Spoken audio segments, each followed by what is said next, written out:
Gracias, muy buen día. Voy a proceder entonces a enseñarles el PPT. Dos clases nos dedicamos. Uno, la Biblia y la niñez en el Antiguo Testamento. La última clase hicimos la Biblia y la niñez y el Nuevo Testamento. Y en este momento vamos a empezar pues sobre cómo administrar, cómo gestionar el ministerio de niñez en la iglesia. Entonces, para eso vamos a iniciar con eso. Es una lectura bíblica en Mateo 18, del 1 al 11, en la TLA, traducción del lenguaje actual. Entonces, este hermoso texto vamos a leerlo. Dice así, ¿no? En esa misma ocasión, los discípulos le preguntaron a Jesús: ¿quién es el más importante en el reino de Dios? Jesús llamó a un niño, lo puso en medio de ellos y les dijo: les aseguro que para entrar en el reino de Dios, ustedes tienen que cambiar su manera de vivir y ser como niños. Porque en el reino de Dios, las personas más importantes son humildes, como este niño. Si alguien acepta a un niño como este, Si alguien acepta a un niño como este, me acepta a mí. Pero si alguien hace que uno de estos pequeños seguidores míos deje de confiar en mí, merece que le aten al cuello una piedra enorme y lo tiren al fondo del mar. Muchas cosas en el mundo hacen que la gente desobedezca a Dios y no hay manera de evitarlo. Pero, ¿qué mal le irá a quien haga que otro desobedezca a Dios? Si lo que haces con tu mano o con tu pie te hace desobedecer a Dios, mejor córtatelo y tíralos bien lejos. Es mejor vivir para siempre sin una mano o sin un pie que ir al infierno con las dos manos y los dos pies. Si lo que ves con tus ojos te hace desobedecer a Dios, mejor sácatelos y tíralo lejos. Es mejor vivir para siempre con un solo ojo que ser echado al infierno con los dos. Recuerden, no desprecien a ninguno de estos pequeños, porque a ellos los cuidan los ángeles del cielo. Bueno, esta lectura, queridos alumnos, queridos hermanos, nos acerca justamente a la lectura eclesiológica desde la teología de la niñez y nos ayuda a dar fundamentos bíblicos sobre la administración del ministerio de la niñez, que es tan importante. Luego de conocer los fundamentos bíblicos, luego de conocer la situación de la niñez en el Antiguo y Nuevo Testamento y la propuesta de Jesús, que es el reino de Dios, eh, este texto nos acerca a esta niñez que tiene que ser, que tiene que estar en parte de la administración eclesiástica y que es tan importante para este tiempo. Entonces, eh, el objetivo de esta sesión es analizar la teología pastoral para practicar una acción pastoral por la niñez, que nos ayude a quitar el adultocentrismo de nuestras iglesias y tener fundamentos para una administración adecuada del ministerio de la niñez, que la próxima clase ya vamos a hacer prácticamente el fundamento de lo que es administrar un ministerio de la niñez en la iglesia. Muy bien, entonces, eh, esto es lo que vamos a hacer este hermoso día y vamos a iniciar con la teología pastoral. Ahora, eh, ¿por qué la administración del Ministerio de la Niñez empieza con la teología pastoral? ¿Cuál es el fundamento? ¿Por qué? Porque en la iglesia, en las iglesias, son los pastores quienes dirigen la administración pastoral. Hay eh, funciones pastorales en cada denominación, en cada organización, en cada iglesia, si es libre o independiente, etcétera, de diversas confesiones, como diría el profesor José Miguel Bonino, de diversos rostros evangélicos, ¿no? El rostro pentecostal, el rostro de la iglesia histórica, el rostro de la iglesia evangélica, etcétera. Todos ellos, pues, se basan que la administración se inicia desde la teología, desde la función pastoral, ¿no? Así como, por ejemplo, el discipulado, la predicación, la administración, ¿no? Eh, y la niñez pertenece a la teología pastoral. Ahora, muchas veces el pastor ha delegado esa función, por ejemplo, a la directora de la escuela dominical o de educación cristiana, ¿no? Para administrar la, uh, la niñez. Sin embargo, esa función también pertenece a la teología pastoral, porque lo que se hace es una pastoral con la niñez. Entonces empecemos.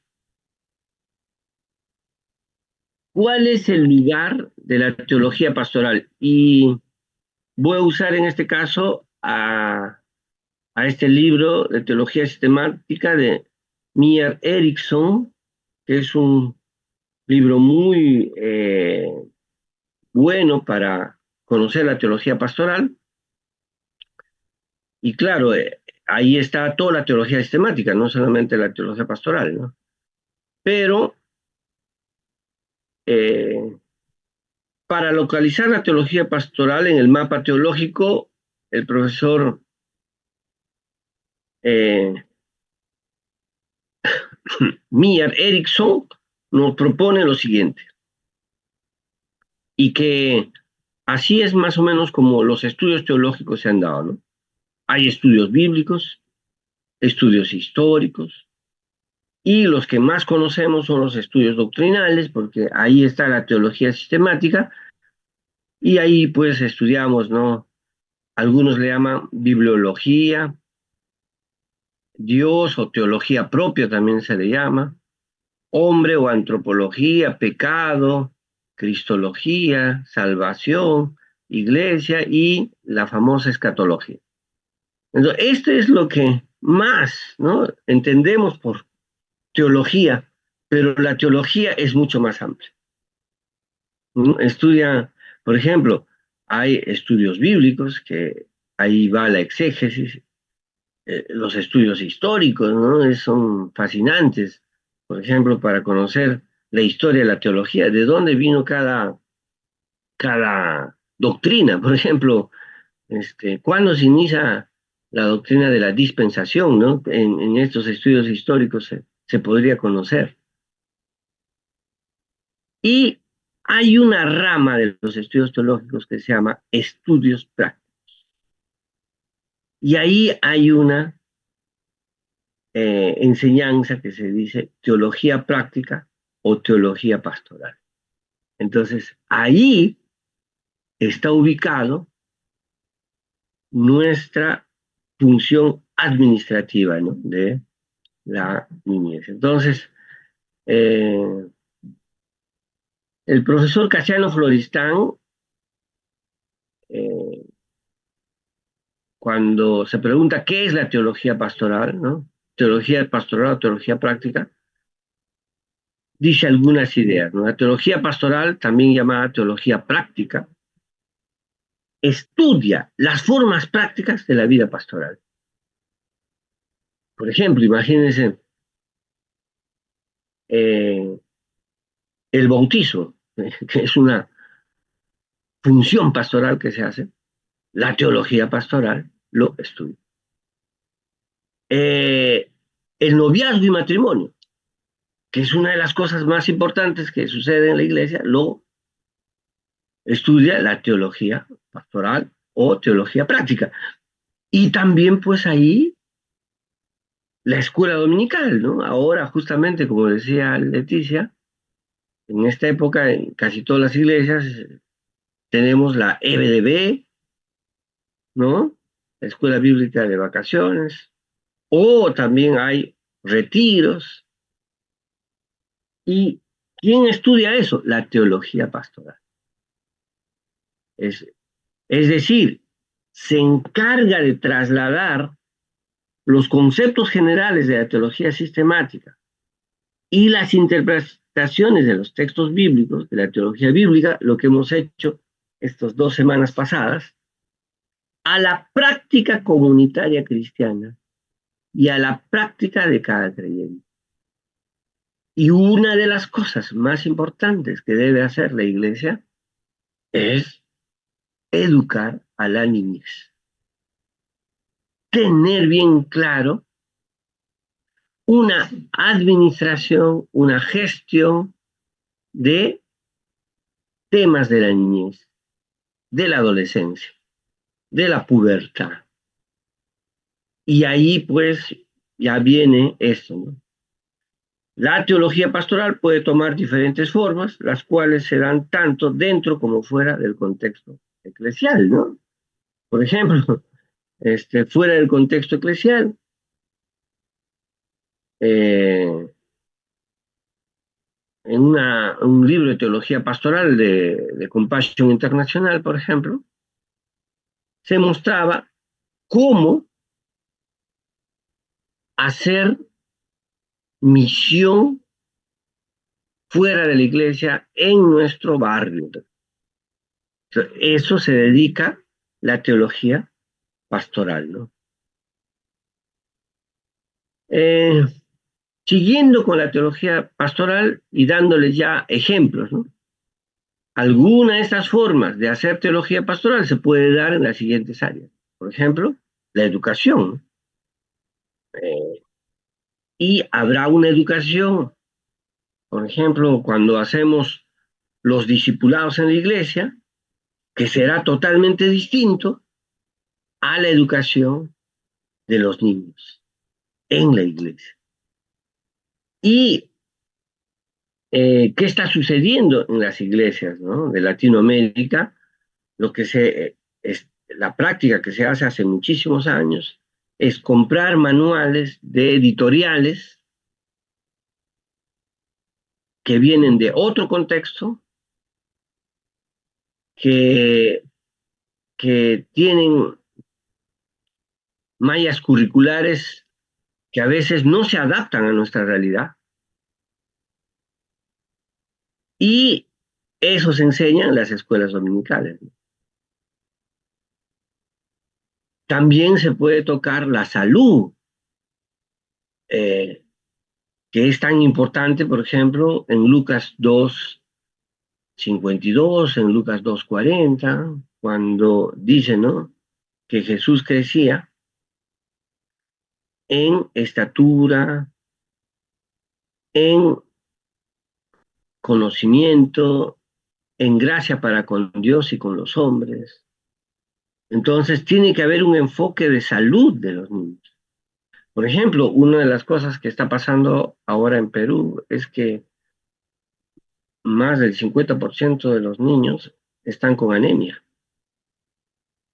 ¿no? Eso debería, espero que en Chile y en otros países, tenemos alumnos de varios países, no esté sucediendo eso, pero en Perú está pasando eso. Luego de la pandemia se ha acrecentado la anemia y eso tiene que ver, ¿no? Por ejemplo, con criterios de comida en la casa misma, porque no, no tiene un sentido de, de buena alimentación, sino a veces estamos con comida chatarra, etcétera, ¿no? Y no necesariamente por la pobreza, no necesariamente.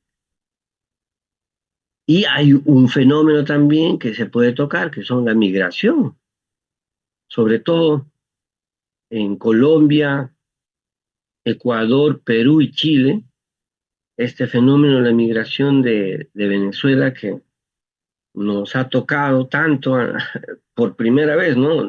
Yo conozco la historia del Perú, por ejemplo, hubo migración de los chinos o desde los italianos que llegaron a Perú, eh, incluso muchos de ellos eran protestantes y ahí empezaron las iglesias protestantes, pero eran pues un pequeño grupo, después los chinos que los trajeron para hacer el ferrocarril de Perú, también hubo una migración de japoneses, pero nunca pues la cantidad de migrantes que hoy tenemos de venezolanos, ¿no? Y acá puede haber una pastoral de los migrantes que tanto se necesita porque existe sociedades y culturas que pueden practicar hasta violencia contra el extranjero, ¿no? Y discursos que se dicen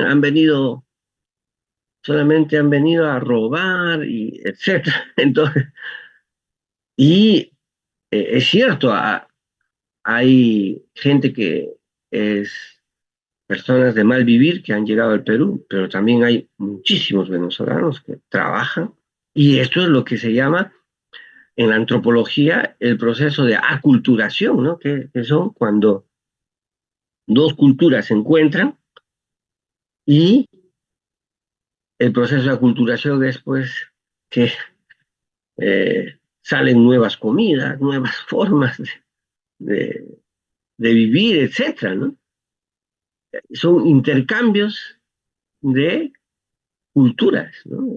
La antropología cultural es el proceso de aculturación.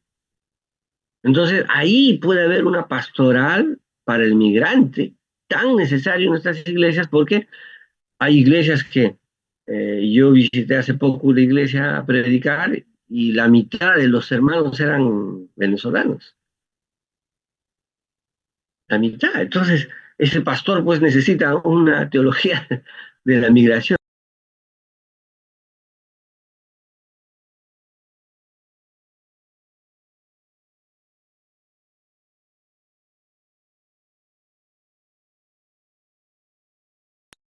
También así eh, debe haber una mirada especial para los niños, jóvenes y adolescentes, ¿no? Desde una pastoral, desde una teología práctica, debo acercarme a él, no con una mirada adultocéntrica, como que los niños pubertos y adolescentes solamente tienen que obedecer a la jerarquía y aprender en silencio todo lo que se les dice. No estamos en esa cultura hoy. Entonces tiene que haber una pastoral de niñez, adolescencia y juventud, una pastoral de mujeres, tan importante que es, una pastoral de pueblos originarios, que hoy también se rescata justamente, eh, ya no estamos en esta idea de alienación, donde todo lo que viene del extranjero, de Estados Unidos, es mejor que nosotros. No, ahora también hay una valoración a la comida, a lo originario. Incluso hay una teología que ha salido de ahí que se llama teología campesina, ¿no? Cuando estuve en Costa Rica, llegué a conocer esta teología campesina y otras más. Así que, ¿qué es la teología pastoral, no? Puede haber una teología pastoral con rostro migrante, con rostro de salud, de educación, de jóvenes, y esto también se yuxtapone, ¿no? Por ejemplo, puede haber educación para la niñez, salud para la niñez, y cómo no, también, ¿no? Migrantes, niños, porque son los que más sufren. Entonces, ahí está todo. Ahora, la teología pastoral debe ser de manera autocrítica, ¿no? O sea, no es que cuando hablamos de teología pastoral, pues es oye, que todo lo que dicen y hacen los pastores está excelente y no hay nada que aportar. Si vamos con esa actitud, por ejemplo, con un curso como este, ¿no? Que deberíamos buscar, por ejemplo, la participación de los adolescentes en las decisiones de la iglesia, ¿no? Que se llama en la teología de la niñez la participación de los niños y adolescentes y jóvenes en la iglesia. ¿Qué quiere decir? Que cuando se hacen los planes de trabajo, cuando se toman decisiones económicas, etcétera, también debe haber representación de adolescentes, de jóvenes que puedan, ¿no? Estar representando a los jóvenes de la iglesia, a los adolescentes de la iglesia. Pero no ha habido una práctica pastoral así, ¿no? Siempre a los adolescentes los hemos visto sinónimo de adolescente, e incluso hay un estudio que se ha hecho, eh, que se ha realizado, por ejemplo, en Perú, ¿no? Se hizo una encuesta, ¿qué creen los adultos de los adolescentes? Que son unos ociosos, vagos, que son incapaces de aportar a la familia, que son unos caprichosos, que solo les gusta la diversión, el sexo, ¿no? Eso, UNICEF Perú hizo una encuesta acá en Perú hace unos 4 años atrás a muchísimos adultos, ¿qué creen los adultos de los adolescentes? Y eso mismo se traslada en la iglesia. A veces los pastores, cuando conversamos de los adolescentes, ¿no? Yo he tenido 30 años de función pastoral, 30 años he sido pastor. Y durante 15 años de mi vida he sido pastor asistente. O sea, he sido pastor de jóvenes, pastor de educación cristiana, en esos dos ámbitos me moví, 15 años. Y 15 años he sido pastor principal de tres iglesias históricas de la Asamblea de Dios en el Perú.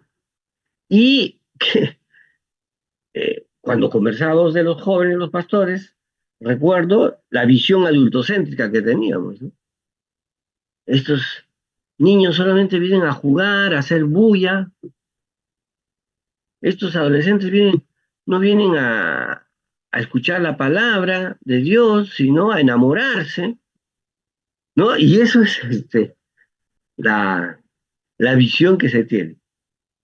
Pero también se hizo una encuesta, UNICEF Perú hizo una encuesta de qué creían los adolescentes de ellos mismos. Y las respuestas son totalmente antagónicas, ¿no? Decían que los adolescentes podemos aportar con tecnología a la iglesia. Los adolescentes somos el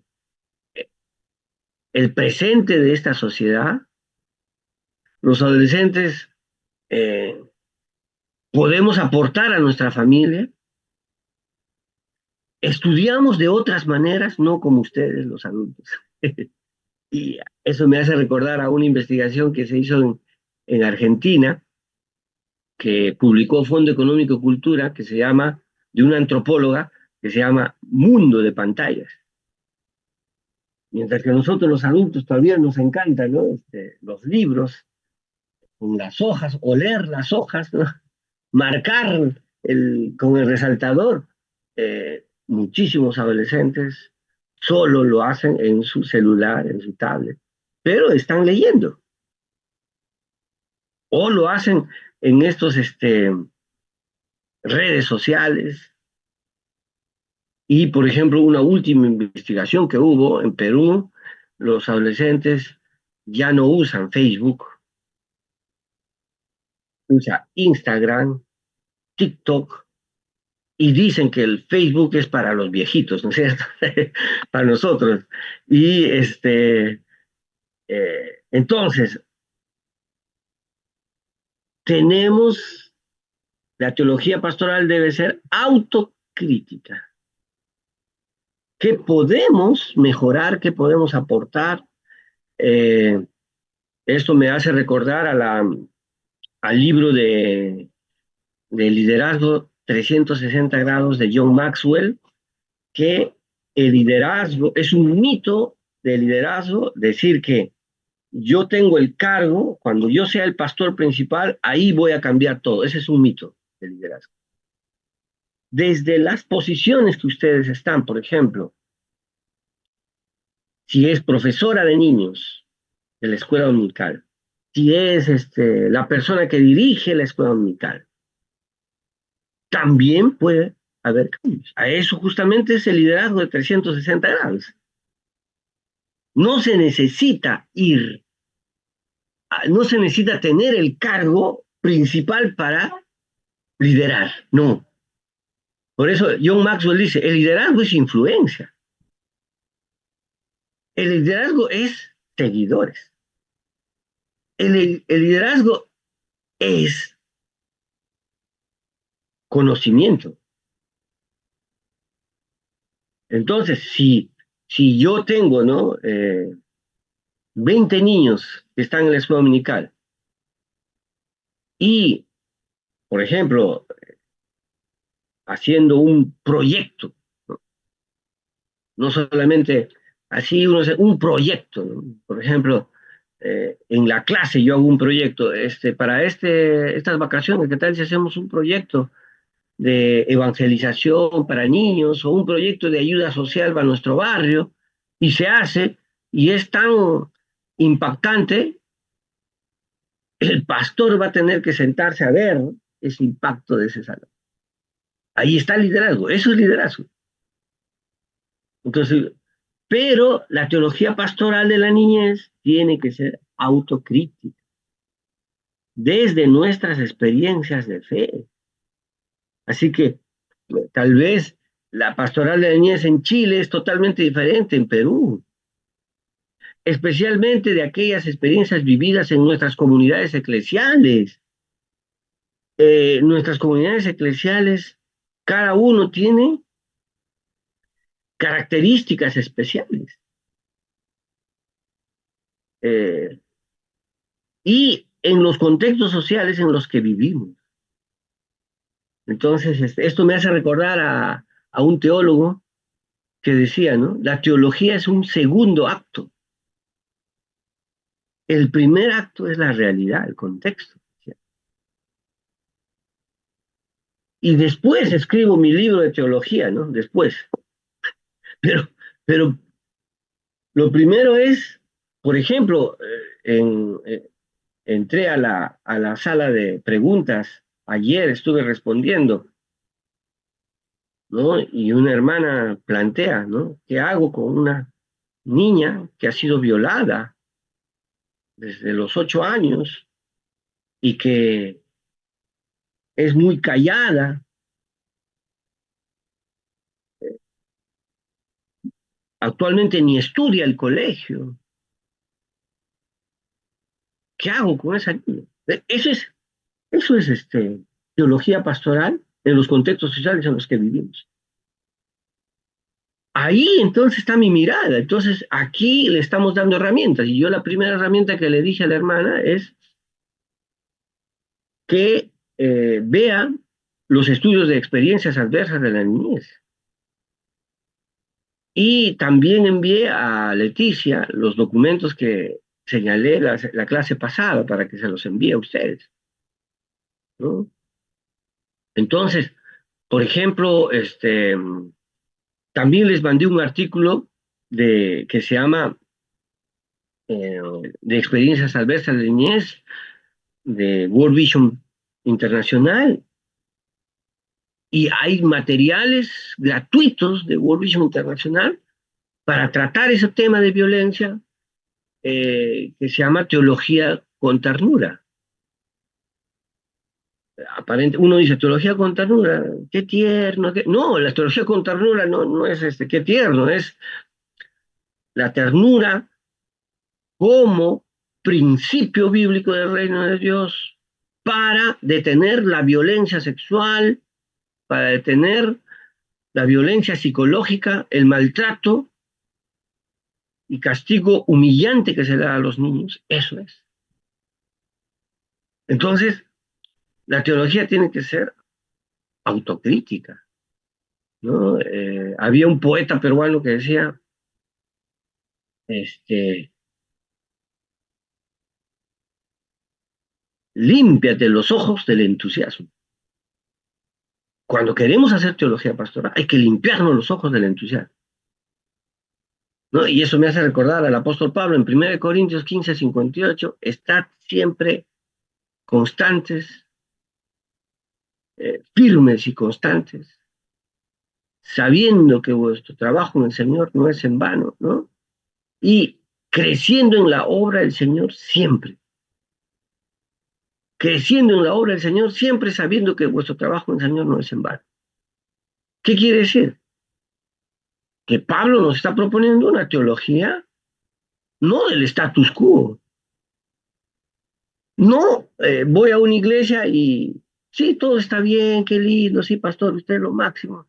No, no, pastor, miren los migrantes, miren los niños violentados, miren los padres que sus hijos no estudian ni la universidad. ¿Qué hacemos con ellos? ¿En qué van a trabajar estos jóvenes? ¡Wow! Existe toda una teología para eso. En este contexto debe haber una teología pastoral de la niñez y otras áreas que necesitan las iglesias, ¿no?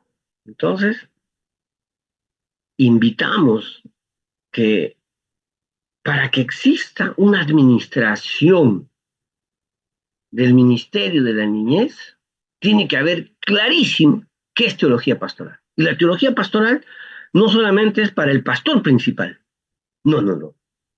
También es desde Juan capítulo 10, Jesús es el buen pastor, no el pastor de la iglesia, sino Jesús. Desde Juan capítulo 10, todos somos pastores. Y esto me hace recordar al principio protestante de Martín Lutero, que se llamaba el sacerdocio universal del creyente. Mientras que la Iglesia Católica proponía el sacerdocio especial de los clérigos, Lutero dijo, la lechera, el panadero,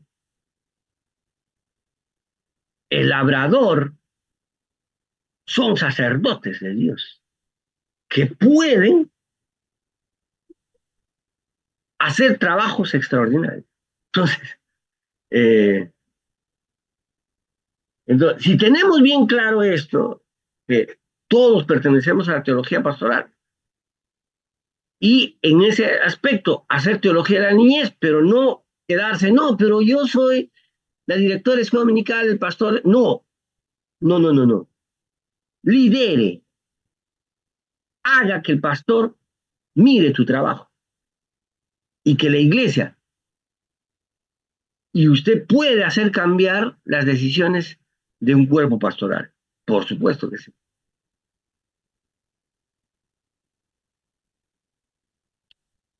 Entonces ahora pasamos a la acción pastoral. La teología debe ser práctica y debe responder a las necesidades actuales, ¿no? A eso llamamos acción pastoral. Casiano Floristán nos hace una descripción de esa acción pastoral de modo sintético. Entonces, esta teología práctica pastoral, que no se basa solamente a los pastores, sino también desde el punto de vista del líder de 360 grados, también la profesora de la escuela dominical, el que lidera a los niños, el que hace el campamento de BDB, también hace acción pastoral, por si acaso. Pero un teólogo decía, ¿no? Muchos hacen pastoral, pero la acción pastoral es diferente, ¿no? Entonces, ¿qué es la acción pastoral, no? Esto es mucho. Toda práctica pastoral no es acción pastoral, ¿no? Hay prácticas pastorales adultocéntricas, eso no es acción pastoral. Entonces, yo hago mi culto de niños igualito que el culto de adultos.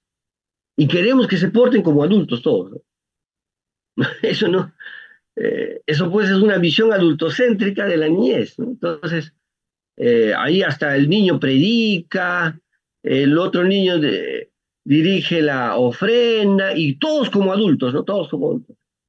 Hasta creo que eh, la corbata también le ponen al niño en el púlpito.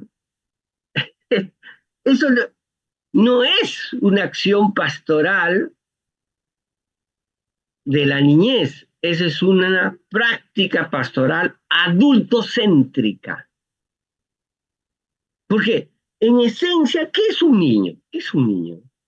Yo tengo un hijo, así que yo sé qué es un niño en la práctica. ¿Saben qué es un niño en la práctica? Es jugar. Eso es para un niño, todo es juego. Comer es jugar, bañarse es jugar, cambiarse es jugar, ¿no? Como la semana pasada les contaba, ¿no? Cómo baño a mi hijo, por ejemplo. Y, o cómo hago que estudie mi hijo, que aprenda, ¿no? Eh, por ejemplo, yo tuve la visita de un familiar y la niña estaba en una academia de inglés. Tendría como 6 años, su hija. Entonces el papá dijo, ya hemos estado, ya es hora de tu clase de inglés, así que siéntate, que vamos. Y ya él tenía su librito ahí, ¿no? Y la niña pues estaba despistada porque estaba en la casa y estaba jugando, estaba divirtiéndose y su papá, no, vas a dejar de jugar y vas a aprender inglés, siéntate. Y el papá tenía una forma, ¿no? ¿Han visto esos padres que con una mirada, ¿no? ¡Pum! Le miró, la niña, ¡pum! Se asustó, se sentó. Y algunos creen que eso es ser buen padre. Bueno, yo no veo en la práctica de Jesús eso. Sí veo, ya han estudiado ustedes en la práctica del Antiguo Testamento a puro varazos y golpes, sí.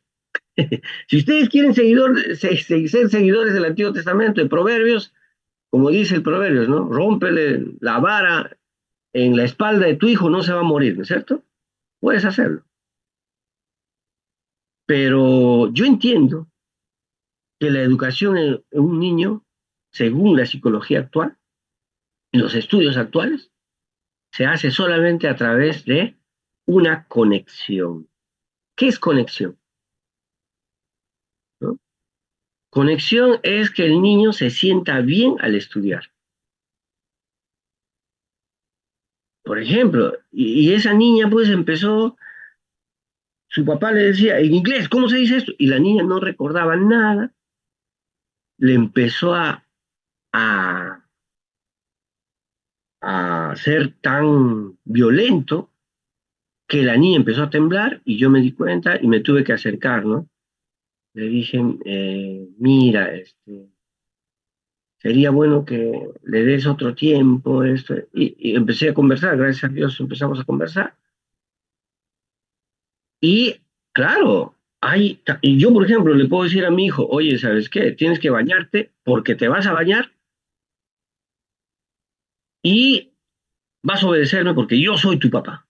Además, la Biblia dice, honra a tu padre y a tu madre. Y lo agarro a la fuerza, lo hago llorar y lo llevo. ¿Eh? Y según una investigación, el 70% de los padres hacen eso. Y solo el 30% conectan con sus hijos. Entonces, no toda práctica pastoral es acción pastoral. La acción pastoral es una praxis pastoral basada en la teología bíblica y en este caso, no del Antiguo Testamento, no de Proverbios, sino de Jesús. Y Casiano Forestal, por tanto, dice, es una acción, es algo que tenemos que hacerlo ordenadamente, organizarlo, ¿no? Y ahí empieza también, pues, la administración de la niñez, es una acción. Oye, tengo que cambiar esta situación. Es una actualización de la praxis de Jesús.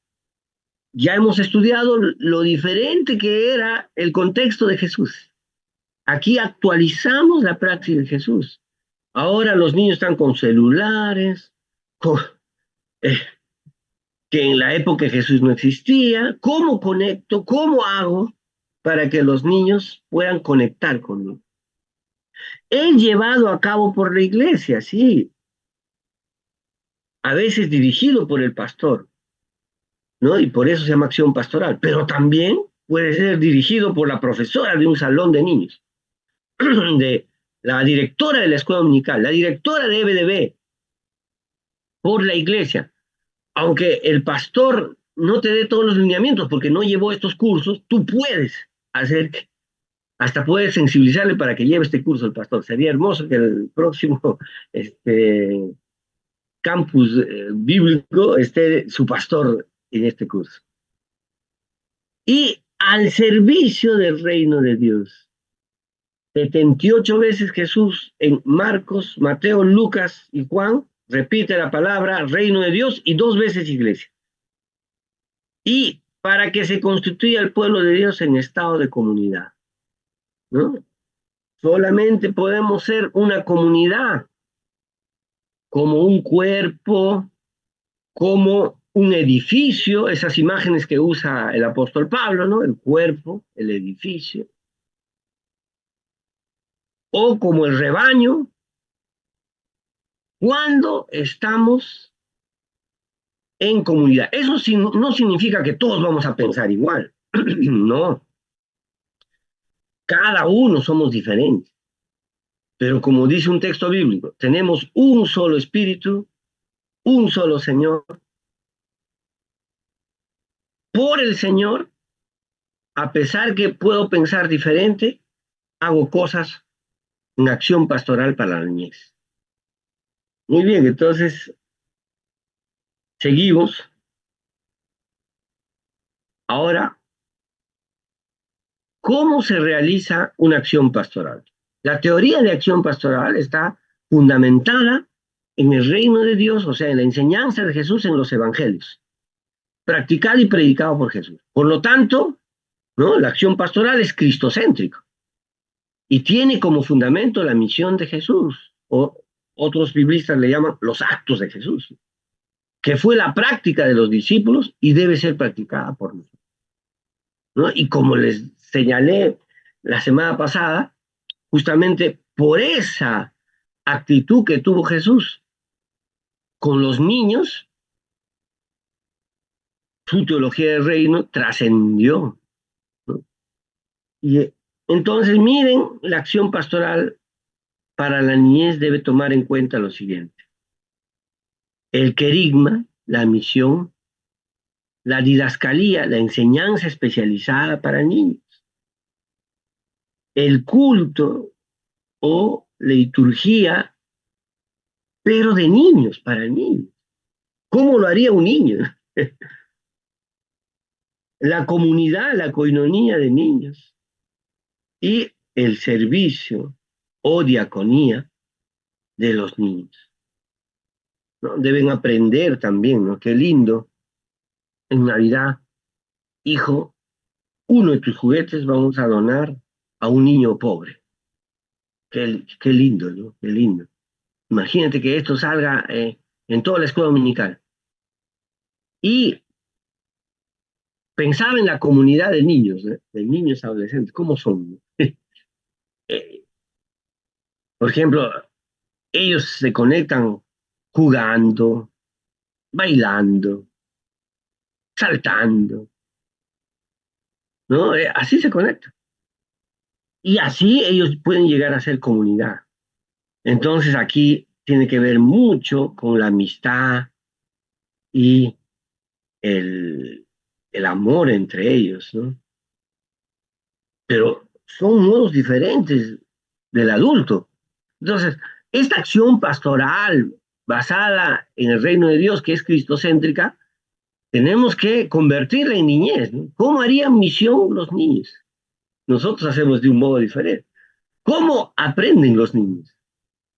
Nosotros aprendemos de modos diferentes. ¿Cómo sería su culto de niños? ¿Cómo sería su comunidad? ¿Y cómo sería su servicio? Esto también, claro, tiene que realizar la iglesia como principio bíblico, ¿no? Es un principio bíblico, pero así sería, ¿no? Bueno, voy terminando para las primeras preguntas.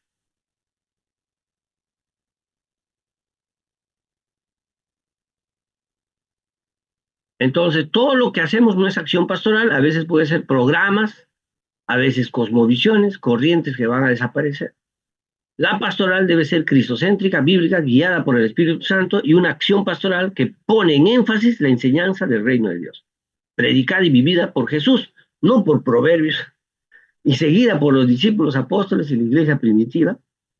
Debemos practicar una acción pastoral de la niñez y adolescencia que tanto falta en nuestras vidas. Amén. Entonces, hasta ahí terminé para las preguntas. Tenemos 10 minutos. Adelante, levanten la mano. Rocío creo que levantó la mano. Sí, Cartolín. buenos días, Bienvenida, pastor. Rocío. Sí, buenos días, pastor. Realmente para nuestras iglesias es un desafío la teología pastoral, ¿no? Por ejemplo, en nuestras escuelas dominical últimamente están viniendo niños con autismo, algunos con hiperactividad, déficit de atención. ¿Qué trabajos hay, pastor, sobre la inclusión de los niños a nuestras iglesias, ¿no? Que es un desafío realmente para nuestras iglesias. Por ejemplo, ¿no? Se ha invisibilizado a los niños con autismo. Por ejemplo, yo conocí un caso en Huancayo, ¿no? Eh, Había una hermana que era la más fiel de oración, la más... y un día me dice una hermana, pastor, ¿qué tal? Le visitamos a la hermana y fuimos. Y tenía un niño en silla de ruedas que no podía hablar. El niño tendría más o menos 14 años y nunca lo había llevado a la iglesia. Nunca. Y se avergonzaba de su hijo.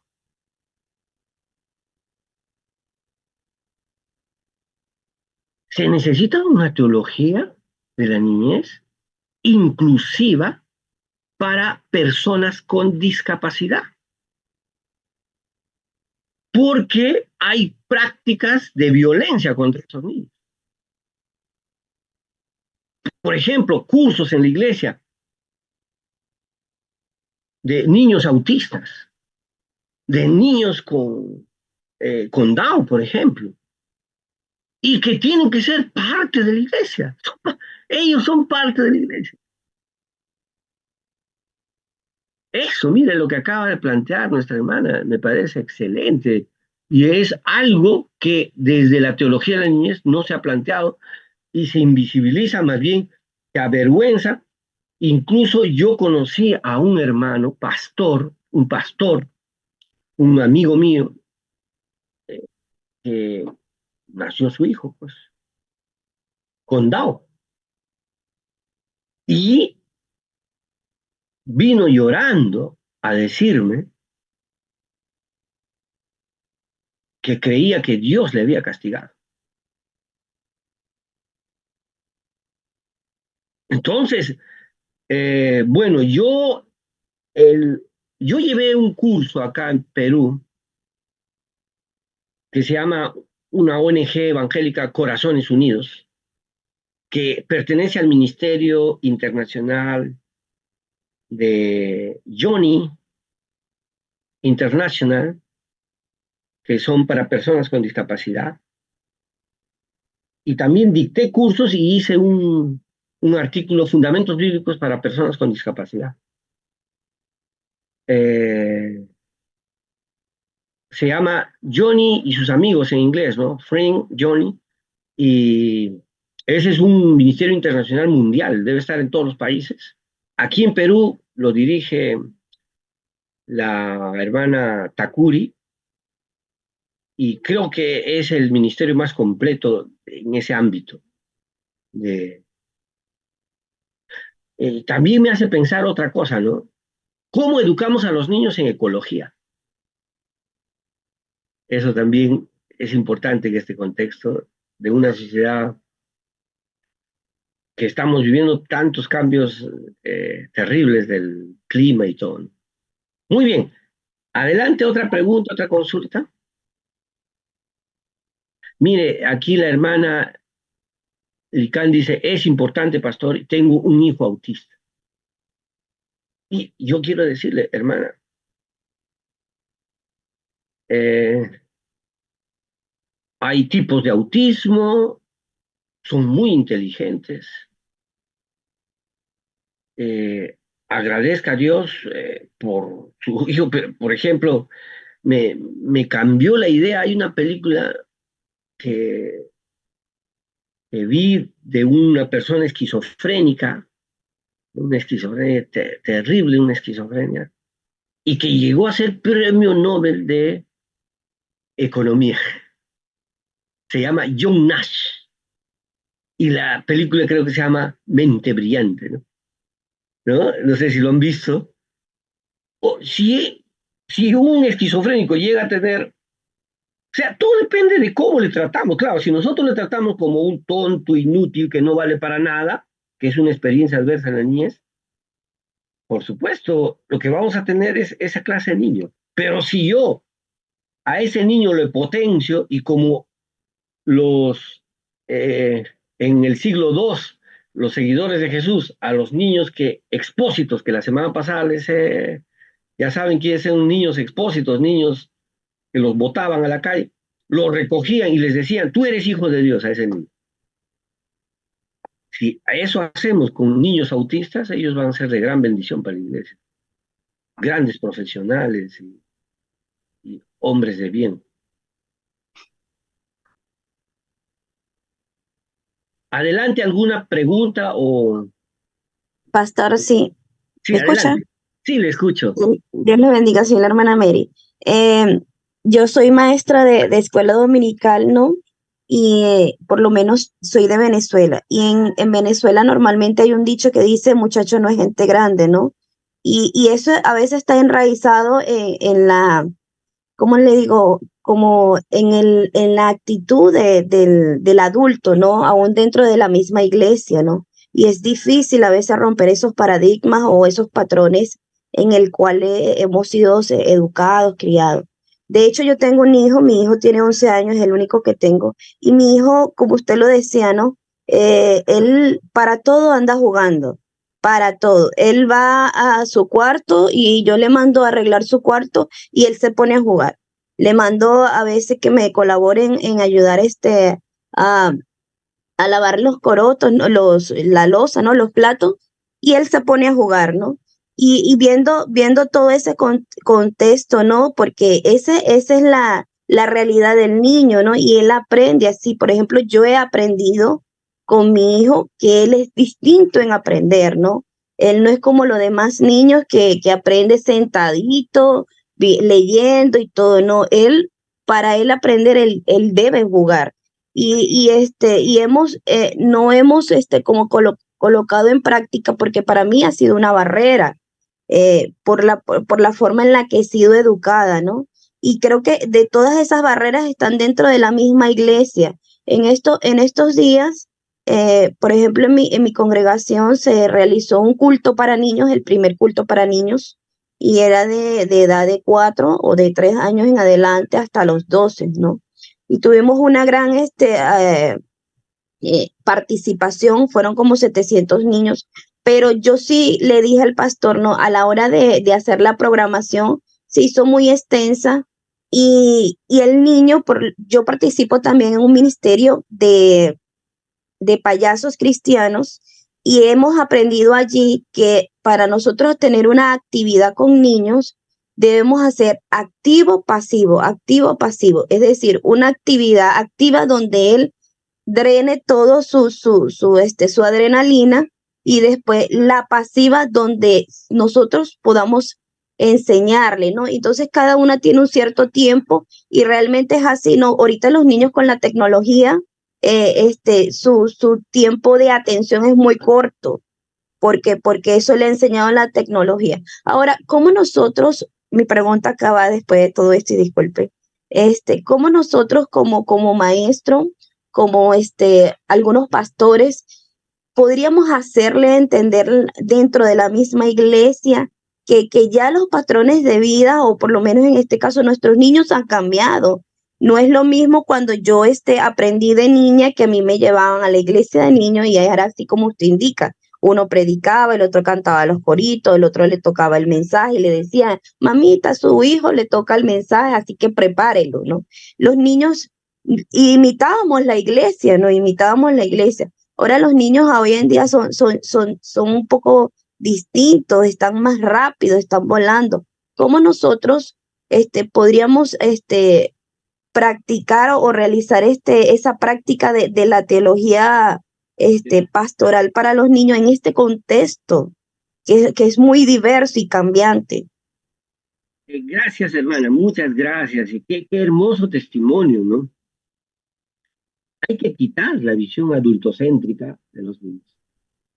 Yo tengo un amigo que se apellida Panoto y él con el movimiento cristiano Juntos con la Niñez de Latinoamérica publicó un libro, Teología del Juego, justamente porque un niño aprende jugando. ¿No? Por ejemplo, eh, si tú quieres que un niño aprenda los colores en inglés, por ejemplo, y tú con la visión adultocéntrica le repites esto, él lo aprende. Pero tenemos que crear tenemos que rescatar, perdón, no crear, porque ya está creado. Los teóricos ya han creado. Estos estudios, esta pedagogía de niños, tenemos que rescatarlos y aplicarlo. Por ejemplo, eso de los payasos, me parece excelente. Y hacer una actividad y una pausa y un niño máximo te va a escuchar 5 minutos. Eso me parece tremendo. Entonces, ¿qué debemos hacer? Quitar las ideas adultocéntricas, sensibilizar a los líderes como el pastor principal. Si eres profesor de escuela dominical, sensibilízale con un proyecto de tu salón, ¿no?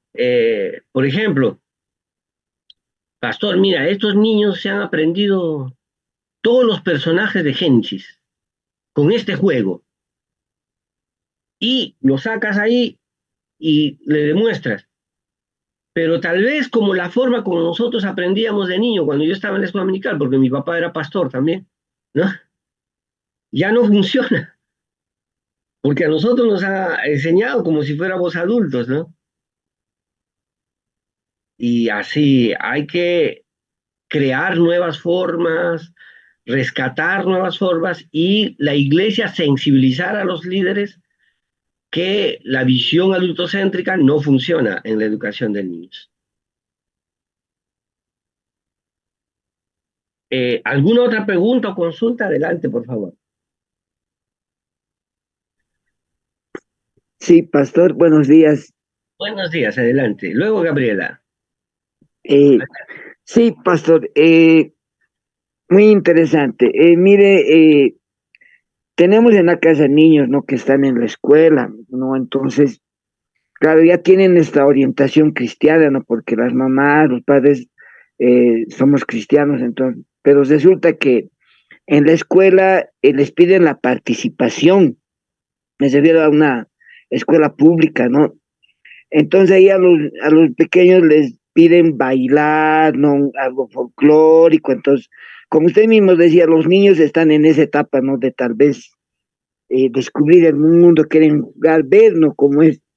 Entonces, no sé cómo se puede hacer esta teología pastoral, ¿no? Con los niños en casa, ¿no? Entonces, muchas veces yo mismo no sabía cómo orientales, todo eso, ¿no? Pero en la escuela pasa este fenómeno, pastor, no sé, en eso, o de padres católicos y madres evangélicas también hay eso, ¿no? Entonces, el niño no sabe tal vez dónde ubicarse. Eso, pastor, nada más, gracias.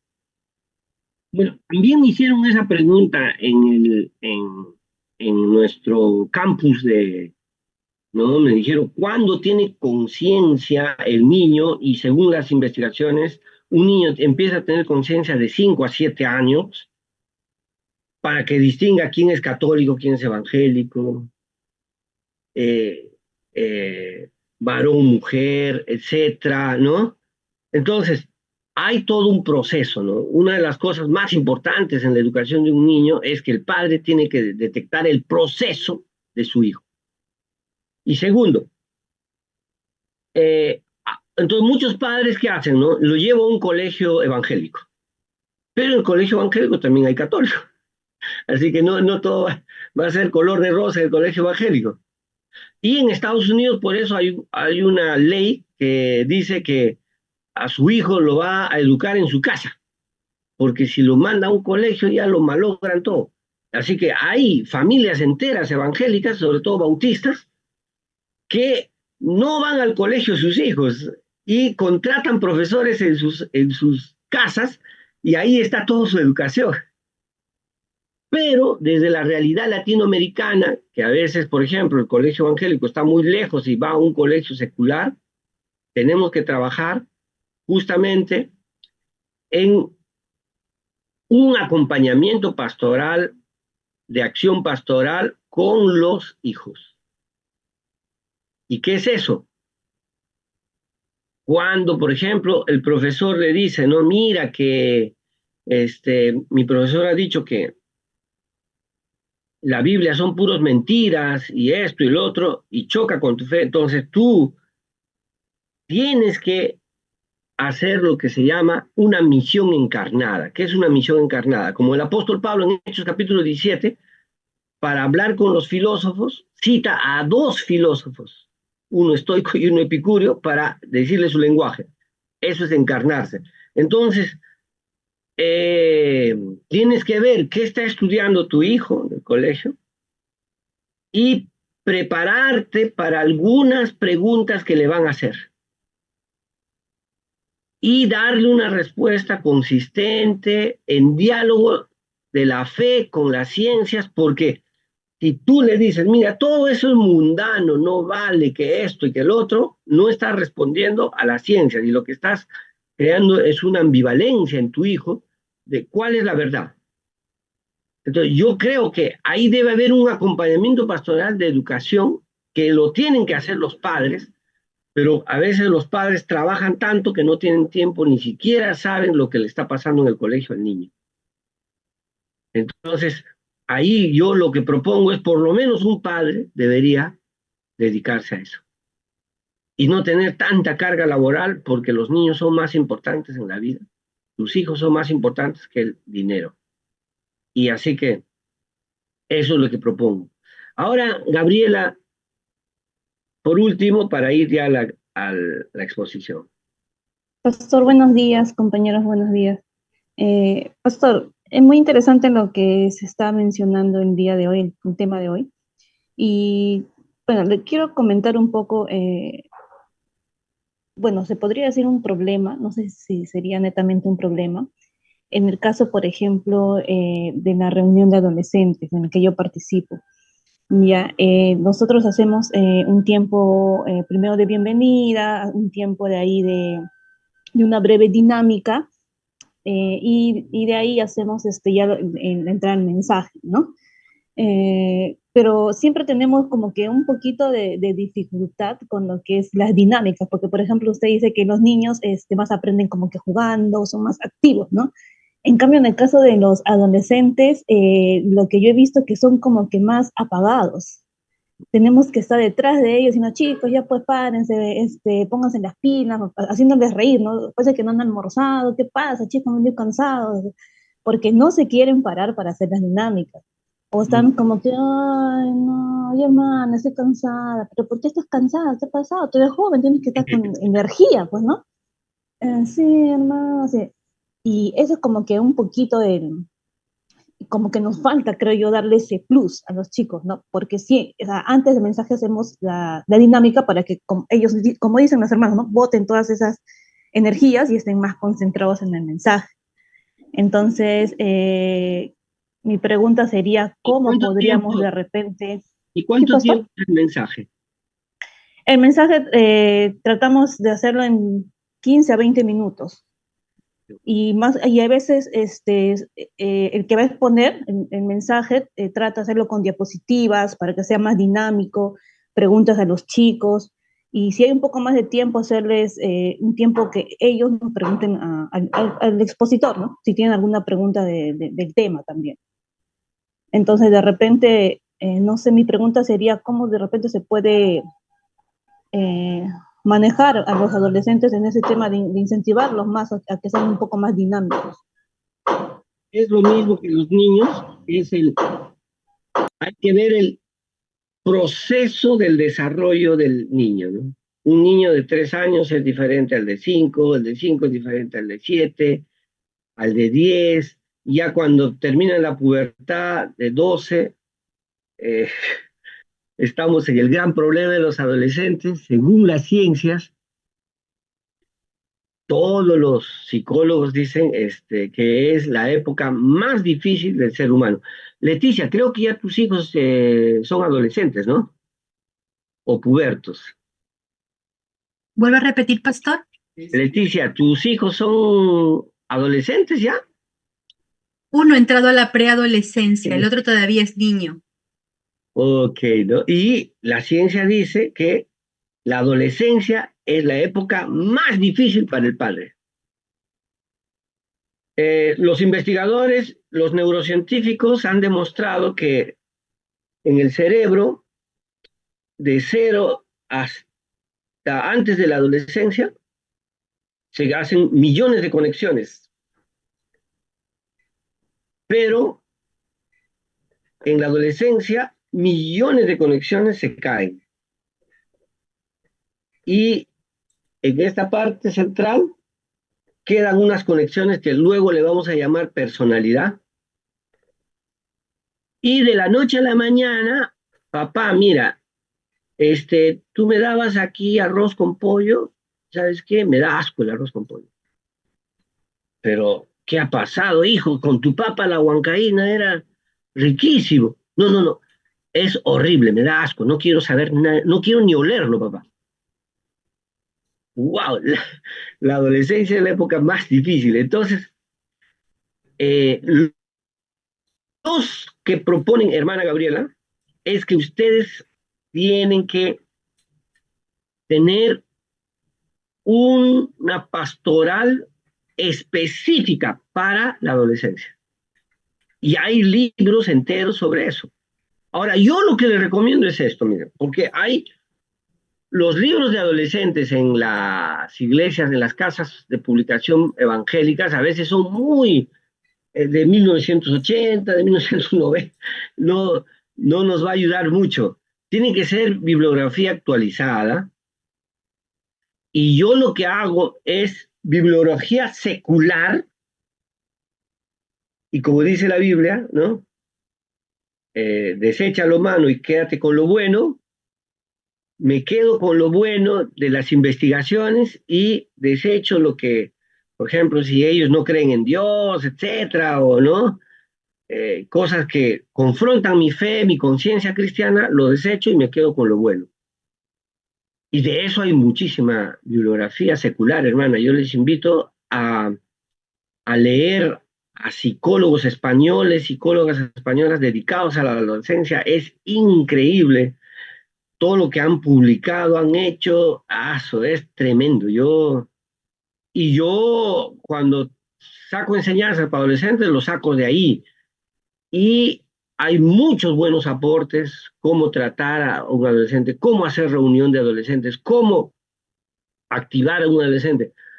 Eh, por ejemplo, hay temas, ¿no? Si tú a un adolescente le dices, bueno, hoy día vamos a tratar la santidad de Dios en el Evangelio de Marcos, no le interesa, no le interesa para nada. Pero si tú le dices, hoy día vamos a tratar sobre por qué el adolescente piensa más en el sexo que el adulto, y le pasas un video, porque son químicos, ¿no? Un adolescente produce unos químicos de sexualidad 10 veces más que un adulto. O sea, su mente puede estar muy sensible. Por ejemplo, nosotros miramos un noticiero y sale una chica en bikini y no nos pasa nada, pero para un adolescente puede ser perturbante. No, hay que comprender el mundo de los adolescentes, es tremendo. Así que lo que te recomiendo, hermana, es leer libros de adolescentes especializados, hacer temáticas que ellos mismos quieran de forma anónima. Eso me ha ayudado mucho a mí cuando he sido pastor de adolescentes hace muchos años. Yo les decía, ¿qué temas les interesa? Ellos me ponían esto, la masturbación, la pornografía, todo, y eso lo convertíamos y ahí les impactaba. Pero si yo les llevaba, mira, que hoy día les voy a enseñar la oración en el salmo tal, no le interesa nada de eso, ¿no es cierto? Y el adolescente es muy especial, y recuerden que el adolescente está en un proceso difícil de construcción de su personalidad, y a algunos les dura 3 años de crisis, otros 5 años, pero máximo 5 años, dicen los psicólogos. Así que piensen en eso. Es difícil, ¿no? Hay un libro, Socorro, mis hijos son adolescentes, ¿no? Es difícil. Y si eres líder de adolescente también, ¿no? Es tremendo. Muy bien, y termino con algunas, dice acá, pastor, ¿qué debemos hacer para cambiar las actitudes adultocéntricas de muchos hermanos líderes, hasta el pastor, ¿no? Solamente a través de cursos como pueden cambiar de nuevas formas de mirar la Biblia, sobre todo bíblicamente. Mi nombre es Norma, estaba conectada, pero cambié. Por favor, puedes citar algunos autores, de los que yo les voy a citar. Tengo un PPT de adolescentes, ahí puse los libros, se los voy a mandar a Leticia para que ahí están los libros. Nos puede dar algunas, y ahí están los libros, cómo podemos eso presentar en la iglesia. Como les digo, la iglesia, el modo de presentar es esto. Yo leo un libro secular, le pongo fundamentos bíblicos, teológicos, y puede ingresar a la iglesia. Pero si yo leo un libro secular, ¿no?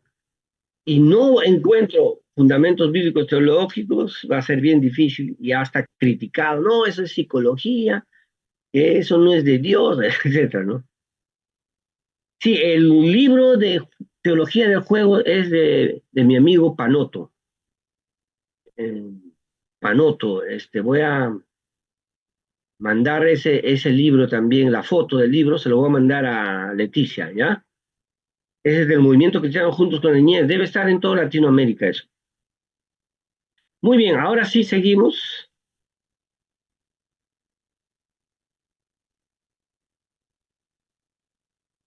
Ahora,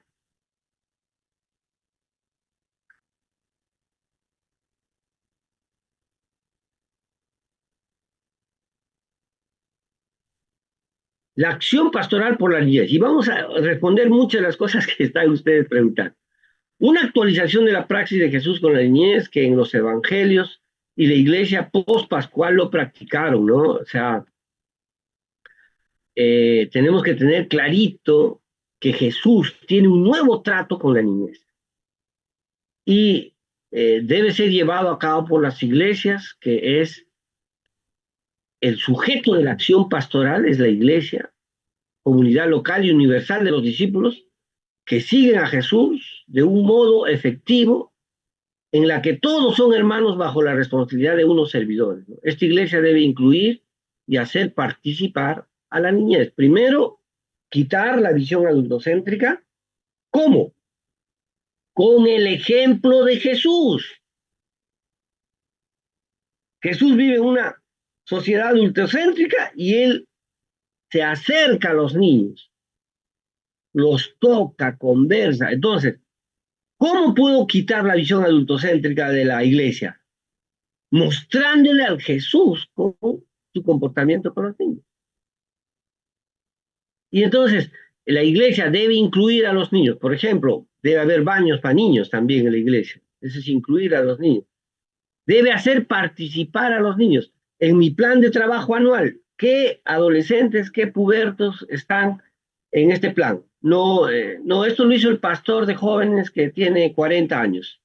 No, no, tiene que haber participación de niños y adolescentes. Al servicio del reino, porque el reino de Dios es lo decisivo y último para Jesús. Así, tener prácticas a favor de la niñez es construir el reino de Dios, ¿no? Entonces, esto es muy importante para una acción pastoral por la niñez. Como habíamos dicho acá, ¿no? Hay muchas prácticas pastorales, pero la acción pastoral es esta. Esa acción pastoral por la niñez tiene que ser una actualización de la praxis de Jesús con la niñez. Entonces, ¿cómo saco el adultocentrismo? ¿No? Si me dice alguien, ¿no? Mira, los adolescentes son malcriados, son este, eh, unos, los jóvenes son así, ¿no? O sea, tengo todos esos conceptos malos de los niños y jóvenes y adolescentes. Entonces, por ejemplo, hay un texto bíblico hermoso que está en primera de Juan, ¿no? No sé si ustedes lo han leído. A ver, vamos a buscar.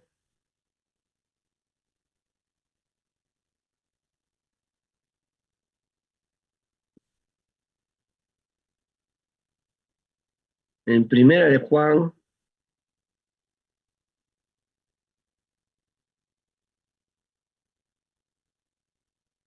en el capítulo 2, ¿no? En la Reina Valera de 60 también dice,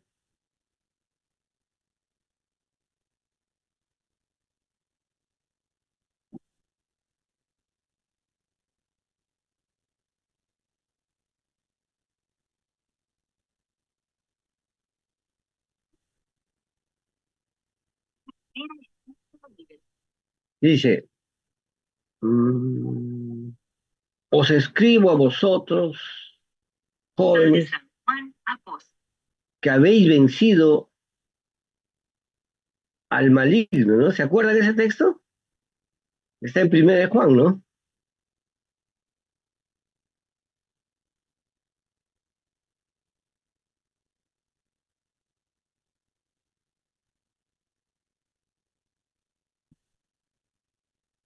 Aquí está el 1 Juan, a ver, estoy buscándolo.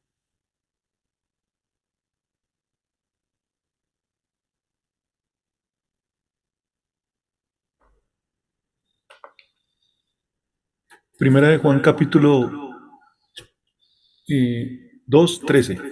2:13, excelente, gracias, muchas gracias. Dice así el 2:13, ¿no? Hermoso texto este. Os escribo a vosotros, hijitos, porque vuestro pecado ha sido perdonado por su nombre. El 12, os escribo a vosotros, padres, porque conocéis al que es desde el principio. Y ahí está, ¿no? Os escribo a vosotros, jóvenes, porque habéis vencido al maligno. Os escribo a vosotros, hijitos, porque habéis conocido al Padre.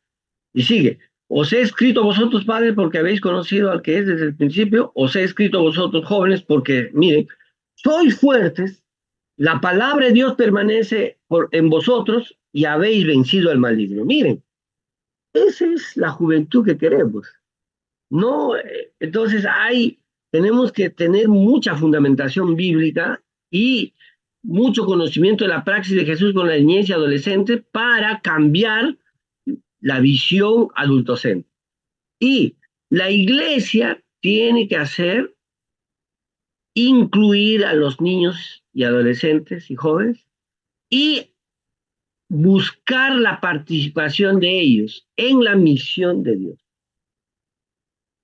Y esto debe estar al servicio del reino de Dios, porque a final de cuentas es lo que nos ha enseñado Jesús, ¿no?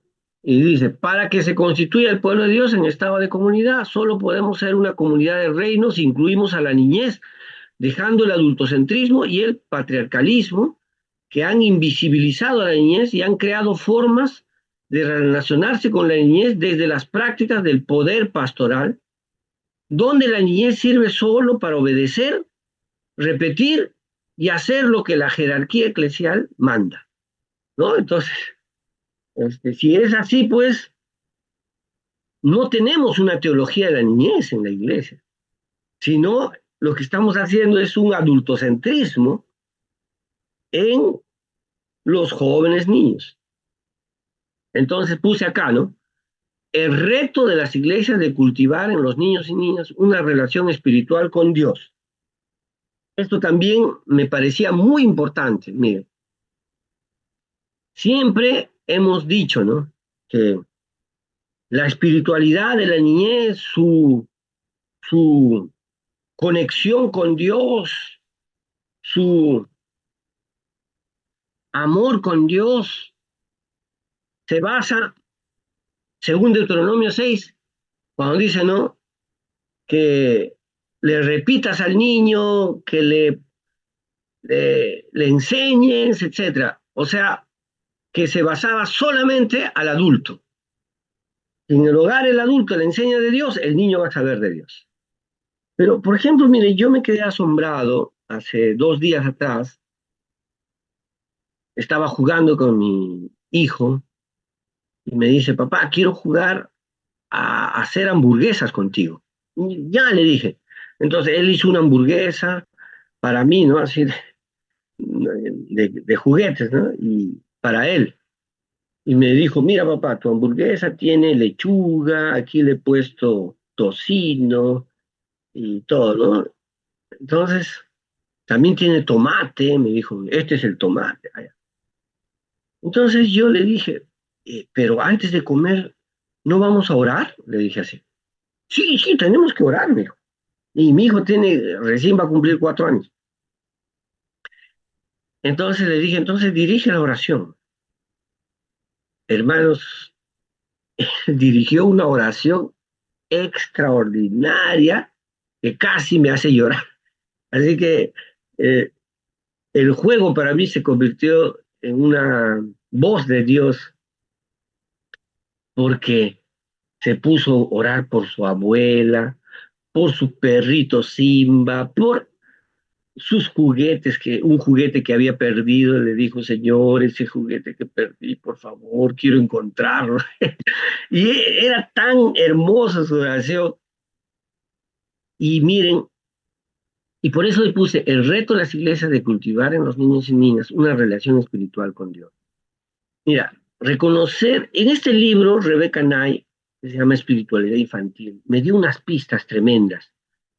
Reconocer que la espiritualidad de la niñez depende de Dios, no de nosotros. Claro, nosotros estamos para educarles, pero supongamos que un niño era huérfano de padre y madre, y según las investigaciones, aún así, él va a tener una espiritualidad con Dios.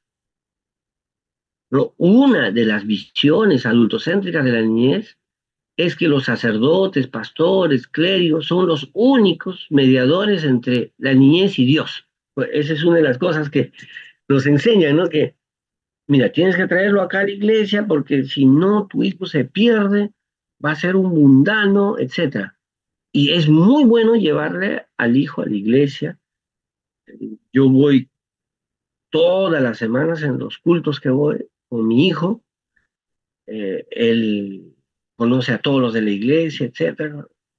Vamos toda la familia y eso está muy bien.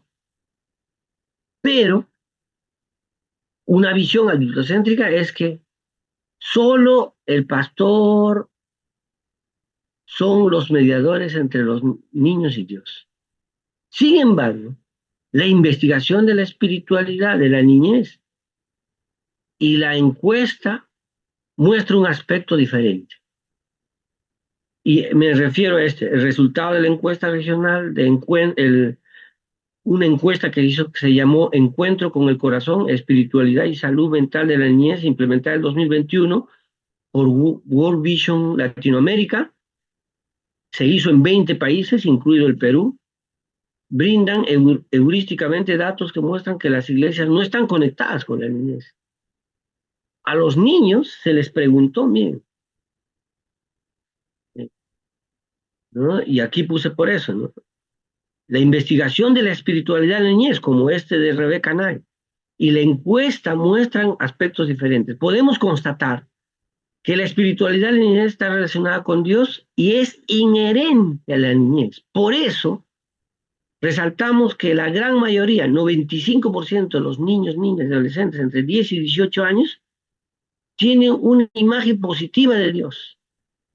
¿Y cómo lo reconocen a Dios? Por ejemplo, como un padre amoroso y comprensivo, un amigo que siempre brinda buenos consejos, o una mamá amorosa y comprensiva. También se puede constatar que para la gran mayoría, Dios es fuente de amor, ¿no? ¿Qué es Dios para ti? Amor puro, consuelo. Él es el que me consuela cuando estoy triste. Fuente de apoyo. Él es el que me... Fuente de perdón. Él me perdona. Y fuente de orientación. Pero también hay algunas niñas y niños que están viviendo una crisis de Dios, como cuando se constata que para menos de la mitad, 40% consideran que Dios los ama tal y como son, sin importar su comportamiento o sus logros, ¿no? Solamente 40%. Y el otro 60% tal vez no crea eso, porque miren, una de las actitudes más importantes que un padre y una madre tienen que tener con su hijo es que el padre o la madre le ama incondicionalmente a su hijo o su hija. ¿Y qué sucede en la realidad? Que los padres creen que aman incondicionalmente a sus hijos. ¿Y qué hacen? Trabajan, le dan dinero, le llevan a un buen colegio caro, por ejemplo, le compran la mejor ropa, ¿no? El padre dice, lucho, hago desde que amanezco, pienso en mi familia y te amo incondicionalmente. Pero muchos hijos no saben que su papá lo ama incondicionalmente. ¿Por qué? Porque llega a la casa y entra a su cuarto y le dice, ¿por qué está sucio tu cuarto? Ahora vas a limpiar tu cuarto, porque si no te castigo. O llega ¿Por qué no le has obedecido a tu mamá? ¿Por qué no has comido? ¿Por qué no te has limpiado los dientes? ¿Por qué? O sea, el papá llega o la mamá llega también a veces del trabajo y hace lo mismo. Entonces, el hijo no cree que su papá, su mamá le ama incondicionalmente. Por eso, el principio es amar incondicionalmente a su hijo y que los hijos lo sepan. Porque si no, es terrible. Entonces, miren esta parte, ¿no? Pero también hay en algunas niñas y niños que están viviendo una crisis de Dios, que cuando se constata que para menos de la mitad, 40% de ellas consideran que Dios los ama tal y como son, sin importar su comportamiento o logros. ¿Por qué? Porque el adulto le da esa imagen. Mira, yo te amo, pero si no te, si no estudias, ya no te doy esto. Si no, o sea, es condicionado, pues el amor, no es incondicional. Y probablemente estos niños creen en un Dios que también condiciona este 40%. Pero miren, la espiritualidad no depende del adulto, de un sacerdote, de un pastor, de un clérigo. La espiritualidad es una conexión del niño directamente con Dios. Y por eso Jesús dice, pues, ¿no? En el Evangelio, dejad a los niños venir a mí, ¿no? Él es Dios. Y su conexión es directa con Jesús. Entonces, eso es lo primero, ¿no? El reto de reconocer que la espiritualidad de la niñez depende de Dios. Y que inherentemente el ser humano tiene una espiritualidad. Seguimos ahora. Segundo, reconocer que las iglesias están lejos de la niñez, ¿no?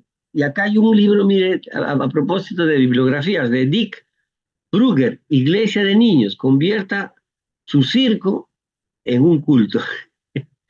Convierta su circo en un culto, ¿no? Entonces, no es hacer un culto de adultos para niños, no. Hacer un circo y que el circo se convierta en un culto por algunas cosas que hacemos. La misma encuesta citada, esta que le cité del año 2021, que se llamó Encuentro con el Corazón, Espiritualidad y Salud Mental de la Niñez, en 20 países de Latinoamérica, incluido el Perú, y se hizo a más de 10.000 niños, ¿no? La misma encuesta citada arriba muestra que la iglesia no es la comunidad donde los niños y niñas se conectan con Dios. Miren, solo el 23 de ellos y ellas indican conectarse a Dios a través del culto. ¡Wow! Miren, o sea, nosotros, ¿no? Hacemos un culto, wow, así se van a conectar los niños, así van a aprender. Y según la encuesta, los niños van al culto y no se conectan con Dios. Solo 23% creen que hay una conexión con Dios en el culto. Y en cambio, en el 99% de los adultos creemos que hay una conexión de Dios en el culto. ¡Wow! ¡Qué tremendo cambio! Eso es un dato importante, ¿no? Y miren, y 12% mediante la escuela dominical. 12% dice, yo me conecto en la escuela dominical. Y a veces los profesores, las profesoras, creemos que esa es la forma de conectarse con Dios. Y los niños, solo 12% dijeron, ahí me conecto. ¡Wow! 78%. No, en la escuela dominical yo no me conecto con Dios. Yo voy a una clase. Ahí mi profesora me cuenta historias, pero no me conecto con Dios. Pero miren, la oración personal y en familia son las maneras más frecuentes de conectarse con Dios según ellos. Entonces, por eso en la casa nunca dejen de orar por los niños, con los niños, por la comida y todo. Ah, y hagan esta práctica de vez en cuando y digan, bueno, hoy día papá va a orar, mañana va a orar mamá, pasado va a orar tu hijo, ¿no? Por ejemplo, mi hijo Emanuel, tú vas a orar. Y, y, y él que dirija la oración. Y también cuando pasa algo, nosotros oramos juntos con mi esposa, nos tomamos de la mano y le llamamos a Emanuel y abrazamos a nuestros dos hijos y oramos juntos. Esa es la manera de conectarse con Dios. Sin embargo, esto apenas representa 43 y 41%, respectivamente. Los estudios sobre la niñez muestran que el juego es la forma de comunicarse, expresarse y aprender de los niños y niñas. Sin embargo, la encuesta muestra que solo 14% se conecta con Dios a través del juego o experiencia lúdica. ¿Qué está sucediendo? Porque como tenemos una visión adultocéntrica y una visión desconectada de Dios con el juego, ¿no? Esto me hace recordar a esa novela de Humberto Eco, que también se llevó al cine, que se llama En nombre de la rosa. No sé si ustedes han leído a Humberto Eco o han visto esta película En nombre de la rosa, así se llama la película, donde Humberto Eco, con esa novela, propone las novelas basadas en historia. O sea, él basó de un convento católico que creían que cuando el ser humano se reía, jugaba, se reía, o le hacían cosquillas, se reía, ahí los demonios entraban en el ser humano. O sea, lo que Humberto Eco nos está presentando en esa novela, El nombre de la rosa, es que había una creencia medieval que la risa estaba conectada con Satanás, con el diablo. Entonces, no tenemos juegos lúdicos, no jugamos con nuestros hijos con Dios. No, podemos jugar dinosaurios, carros, casas, pero no con Dios.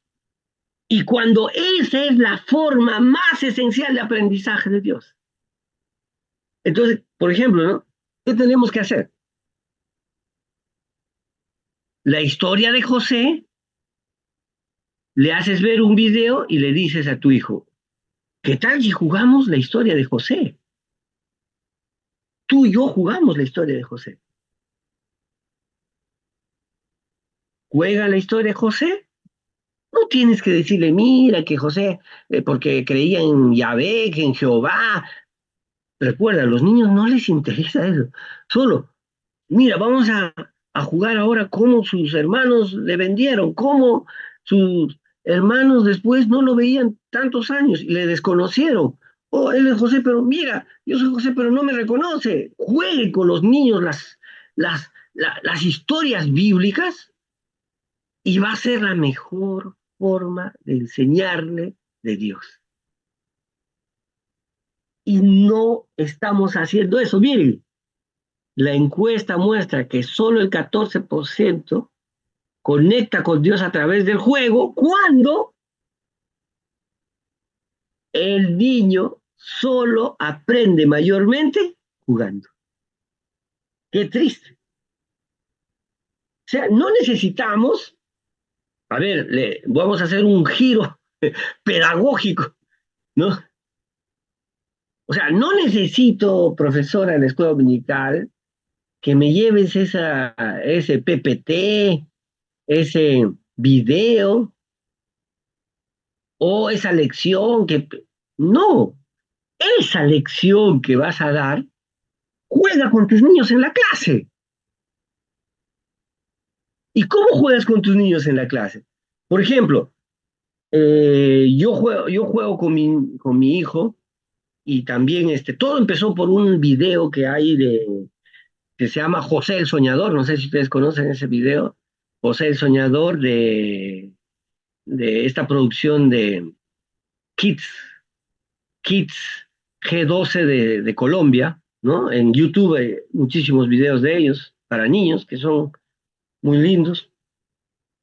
Entonces, mi hijo me decía, papá, yo quiero esa ropa de ese niño. Entonces yo con las cosas de la casa le trataba de poner igual que el video, para que sea José, ¿no? El soñador. Y le ponía acá en su bañito, y él como José el soñador empezó a danzar y todo. Y luego dije, ¿por qué no jugamos a eso? Y fue una gran bendición. Así que, si me preguntan ustedes, ¿cómo quieren cultivar la relación espiritual de Dios con niños y niñas? Es a través de los juegos. Juega con el niño la parábola del hijo pródigo, la parábola del gran deudor, la parábola de, del buen samaritano, y deja esos sistemas educativos enlatados que están en los libros de escuela dominical. Juega con él, lleva más bien cosas que le vas a poner al niño. Por ejemplo, mira, por ejemplo, imagínate, este va a ser el ladrón, este es su ropa el ladrón, sí, ya eres el ladrón, tú eres el buen samaritano, tú eres el que va a bajar, etcétera. Jugando es la forma de educar a los niños. Revelando tal vez un enfoque muy adultocéntrico en las prácticas espirituales que no ponen a la niñez en el centro de la misión cristiana y por lo tanto relegan el juego también, ¿no? ¿No es cierto? Entonces, así se cree. Tercero, reconocer que los miembros de la iglesia están muy lejos de los niños y niñas. La encuesta citada revela que el 13.7% de los niños y niñas tienen una relación simétrica y participativa con un adulto de la iglesia. Solo 13%, miren. Casi 76% de los niños no ve que un adulto le ve simétricamente. ¿Qué es ver simétricamente? A un niño de 5 años, a un niño de 3 años, para que tú le hables, tienes que arrodillarte. Porque tu ojo tiene que estar. Entonces, si tú en la iglesia estás con tu terno, que no se ensucie, y no te arrodillas para hablar con un niño, ya no es simetría. Mostrando que los miembros de las iglesias invisibilizan a la niñez. Miren, solo el 18% de los niños y las niñas tienen una relación de amor y aceptación con los adultos de la iglesia. ¡Wow! Esta relación está más vinculada a los adultos de la familia, 87%, y maestros de la escuela dominical y colegio, 16.2%, mostrando una realidad poca empática de los adultos con las iglesias, de las iglesias con la niñez. Esto nos debe ayudar a generar lo que se llama el diálogo intergeneracional, y también últimamente se ha sacado una nueva palabra, el diálogo interseccional. ¿A qué se refiere, no? El diálogo intergeneracional es: yo soy adulto, para hablar con un niño me hago como niño. Si tiene 3 años y quiero hablar, me arrodillo, ¿no? Mi hijo, mira, le encanta dibujar y pintar, pero él me dice, papá, yo quiero que tú pintes conmigo. Yo no quiero hacerlo solo. Y yo pinto con él.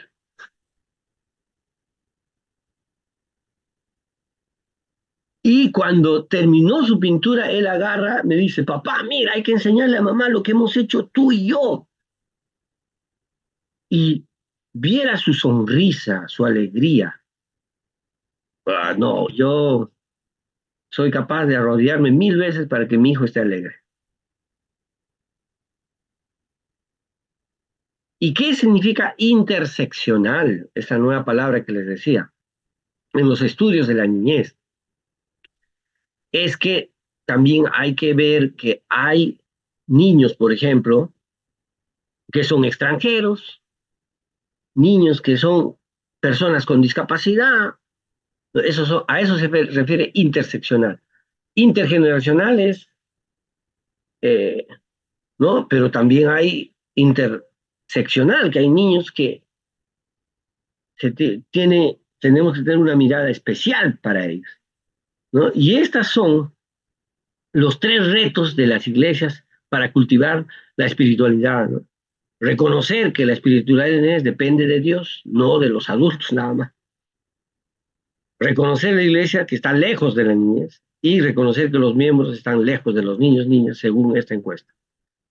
Y estos son la bibliografía que puse, están en su PPT y espero que sea de gran bendición. He terminado, ahora entramos a las preguntas. Dice Norma, ¿en qué página donde aparece como participantes aparece 3 puntos? Ahí está.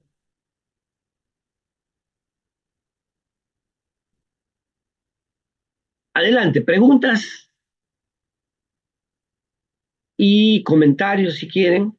También, no necesariamente preguntas, aportes también. Tal vez usted es una pedagoga, una psicóloga. Adelante.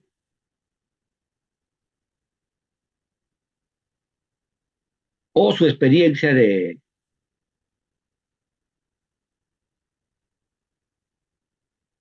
Y también lo pueden hacer a través del chat.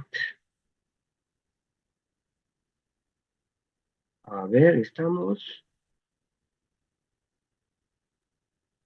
Norma pregunta dónde encuentra el PowerPoint de la clase. Se encuentra en el campus. Debes ingresar a la burbuja número 3 y encontrarás el PowerPoint. Si en caso tienes dificultad, escríbeme tu WhatsApp en el chat para poderme comunicar contigo y ayudarte. Correcto, en el campus clase número 3. Gracias. Gracias. Entonces, si hay alguna pregunta, o si no, voy terminando con... Ah, sí, hay Mary Quintero. Adelante, Mary.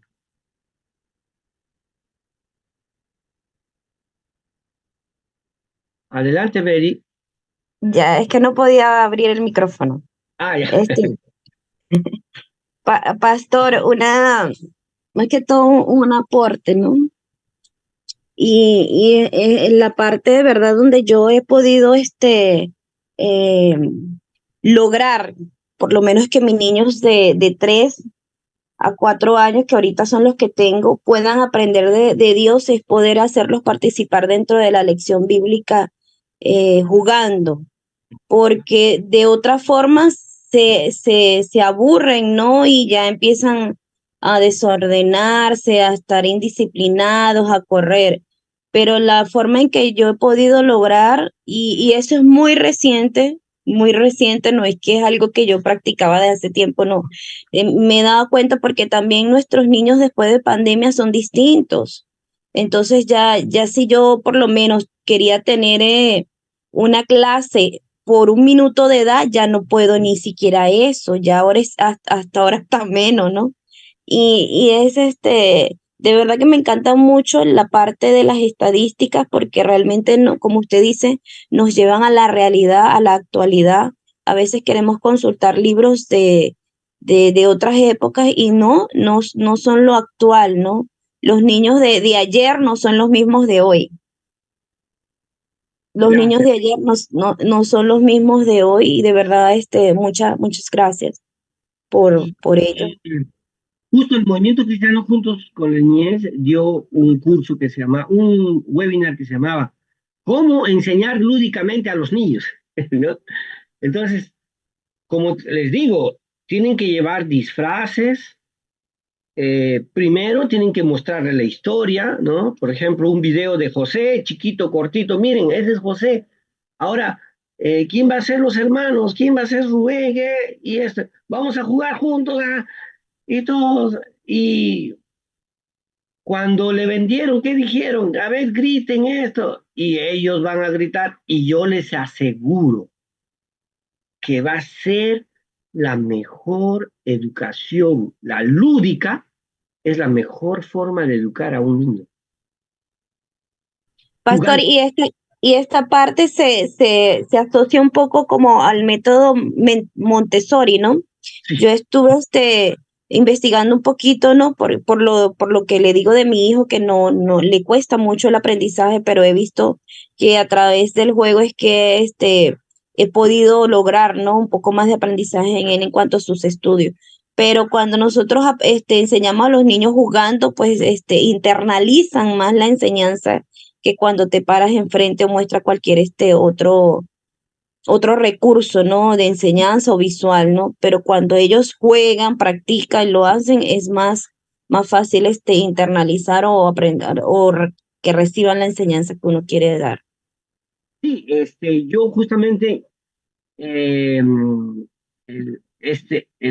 no, el año pasado, pero en noviembre, diciembre, me gradué de bachiller en educación en la Facultad Pontificia Civil de Lima. Estudié ahí 5 años para graduarme en educación. Ahorita estoy haciendo mi tesis sobre la pedagogía eh, lúdica con ternura. Así se llama mi tesis, pedagogía lúdica con ternura, eh, que implica emociones y todo para los niños. Bueno, entonces miren, lo que yo quería comentarles es esto, ¿no? Que una de las que me gustó es Montessori, y justamente en mi marco teórico para mi licenciatura he puesto a Montessori. Y ella, leyendo uno de sus libros, ella dice así, ¿no? Dice, y eso me llevó a llevar, cita a un teólogo que se llama San Agustín, ¿no? Que escribió varios libros, y ella le cita en una carta, San Agustín dice así, lo peor que nos puede suceder al ser humano es volvernos infantiles o niños. Entonces, Montessori cita a San Agustín, dice, ¿no? Lo peor, para San Agustín, lo peor que le puede suceder al ser humano es volverse infantil. Pero en la educación, lo mejor que le puede suceder a un ser humano es volverse niño. Ella dice, contrario a San Agustín, ¿no? Y me encantó esa frase que lo he puesto pues en mi proyecto de tesis y en la tesis, ¿no? Entonces, queridos alumnos, el juego es lo más importante para educar a un niño. Tú le enseñarás cualquier cosa jugando. Inglés, de Dios, de la fe. De... Y como, como se dice en la pedagogía, ¿no? La educación es un acto decisivo, o sea, no es su casualidad. No es casualidad que mi hijo sepa la historia de José. No, no es casualidad. Es intencional. Por lo tanto, yo como profesor de la escuela, ya, y hoy día les he dado todas las bases fundamentales de la teología pastoral, práctica, de la acción pastoral para los niños y los fundamentos para la próxima semana entrar ya con todo esto, cómo administramos en una iglesia. Pero es intencional, ¿no? Si yo quiero que mi hijo, por ejemplo, aprenda economía, es intencional. Si yo quiero que mi hijo aprenda matemática, es intencional. Si yo quiero que mi hijo aprenda la fe, es intencional. Entonces, miremos todo esto y que sea de gran bendición. Así que todos los profesores del ESCOM que estamos acá, por favor, cambiemos nuestro chip al chip de juegos de nuestros hijos. ¿Qué edad debe tener el profesor de un adolescente? El profesor de un adolescente debe ser joven, no adolescente, un joven que ha pasado la adolescencia, pero que tenga capacidades de trabajar con unos adolescentes. Y el trabajo de adolescentes es totalmente diferente. Por eso ya les dije, busquen libros para eso. Yo les voy a dar unas bibliografías en el campus también, para que voy a mandar un PPT de adolescentes donde están muchos libros de adolescentes y a ver si eso les ayuda mucho. Que Dios les bendiga. Gracias.